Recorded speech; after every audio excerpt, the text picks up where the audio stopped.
बारामतीत पुन्हा राष्ट्रवादी शरद पवार पक्षाचा व्यापारी मेळावा होणार आहे। अखेर या मेळाव्याला व्यापारी उपस्थित राहणार असल्याचं कळतंय। जवाहर वाघोलीकर यांच्या अध्यक्षतेखाली एक बैठक पार पडली आणि त्यात हा निर्णय घेण्यात आलाय। 2-3 दिवसात हा सगळा मेळावा अरेंज करणं आम्हाला शक्य नाही झालं आणि आमच्या मीटिंग सुरू होते, त्यामुळे साहेबांपर्यंत पूर्ण पक्का निरोप पण आमच्याकडून गेला नाही की आम्हाला पुढची वेळ कुठली अरेंज होती। या दरम्यान पवार साहेबांचं आमच्याबद्दलचं मत झालं की आम्ही वेळ नाकारतोय किंवा आम्ही मेळावा नाकारतोय। तर असं काही नाही आहे। व्यापाऱ्यांबद्दलचा थोडासा निश्चित गैरसमज झालेला आहे आणि व्यापाऱ्यांमध्ये ह्या बाबतीत आज मीटिंग झाली।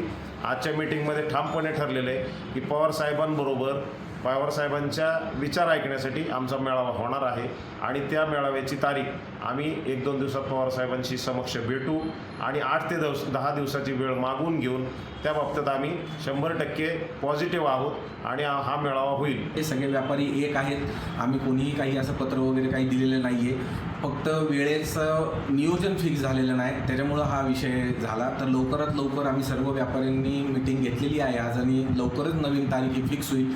आम्ही सर्व व्यापारी हे एक कुटुंब म्हणून बारामतीचे एकच आहोत, आमच्या कुठेही काही वाद नाही आहे, त्यामुळं हा लवकरच विषय मार्गी लागेल। बारामतीमध्ये पवार साहेबांचा मेळावा होणारच आहे।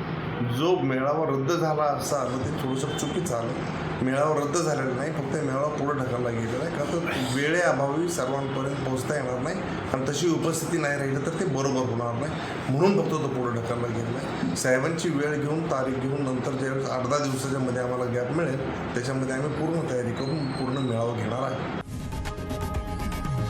लोकशाही मराठी ऐका, पहा, जागरूक रहा।